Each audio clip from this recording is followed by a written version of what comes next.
वो वायरस खत्म करने का तरीका ढूंढने के लिए अब आर्या के खून का टेस्ट कर रहे थे। फिर उन्होंने आर्या से बात करने की कोशिश की, लेकिन उन्हें उम्मीद नहीं थी कि आर्या उनकी बातें इतनी जल्दी समझ जाएगी। ये देखकर वैज्ञानिक फिर हैरान रह गए। आर्या को उनकी भाषा सीखने में सिर्फ 15 मिनट लगे। जब आर्या को पता चला कि वैज्ञानिक उसकी वजह से बीमार हो गया है तो उसे बहुत अफसोस हुआ। उसने बगल में बैठे उस बीमार वैज्ञानिक की बातों को नजरअंदाज किया और धीरे धीरे उसके पास जाकर उसके सीने पर हाथ रखा। फिर अपनी आंखें बंद करके ज़हनकी नाम की अपनी खास ताकत को एक्टिवेट किया। कुछ ही सेकंड में वो वैज्ञानिक जो कोमा में था होश में आ गया। यहाँ तक कि उसके पैरों के जमे हिस्से भी ठीक हो गए। ये चमत्कार देखकर वैज्ञानिक को लगा कि विज्ञान से हर चीज नहीं समझाई जा सकती। फिर ये साबित करने के लिए कि आर्या में वाकई कुछ खास ताकत है, उन्होंने उसे एक और कमरे में ले गए जहां एक और वैज्ञानिक वायरस से संक्रमित था। आर्या ने फिर ज़हन की एक्टिव किया और उस वैज्ञानिक की हालत भी तुरंत बेहतर हो गई। लेकिन अब आर्या की हालत बिगड़ने लगी। वैज्ञानिकों ने दोबारा उसका खून टेस्ट किया तो पता चला कि उसके खून में सफेद कोशिकाएं कम होती जा रही थी। यानी अगर वो अपनी ताकत से लोगों को ठीक करती रही तो उसके खुद की जान को खतरा था। इसलिए वैज्ञानिकों ने फैसला किया कि अब उसे किसी को ठीक करने नहीं दिया जाएगा और फौरन उस वायरस का इलाज तैयार किया जाएगा। लेकिन आर्या को लगा कि गलती उसी की है, इसलिए उसने चुपके से अपनी ताकत का इस्तेमाल करके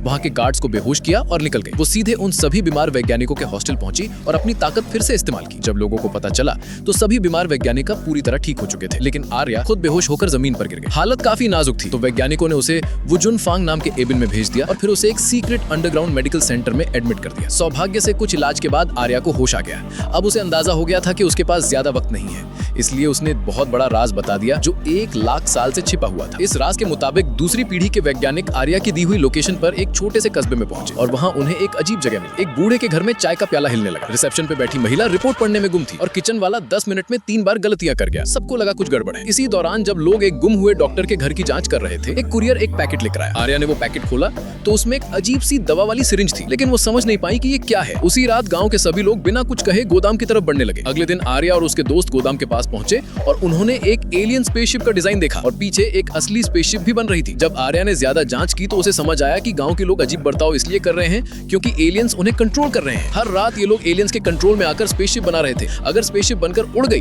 तो एलियंस पूरी पृथ्वी पर हमला कर देते और इंसानों का अस्तित्व ही खत्म हो जाता। आर्या को खुद को ठीक करने की ताकत थी, वो ये सब जानती थी, इसलिए उसने सब कुछ शांत होकर वैज्ञानिकों को बता दिया ताकि वो इस खतरे को रोक सके। लेकिन जैसे ही आर्या अपने सीनियर को सब कुछ बताने वाली थी, कुछ रहस्यमयी लोग उसके घर पहुंच गए। उन्हें पता चल गया था कि अब आर्या के पास बहुत कम वक्त है। आर्या ने तुरंत वो अजीब सिरिंज निकाली और खुद को इंजेक्शन लगा लिया।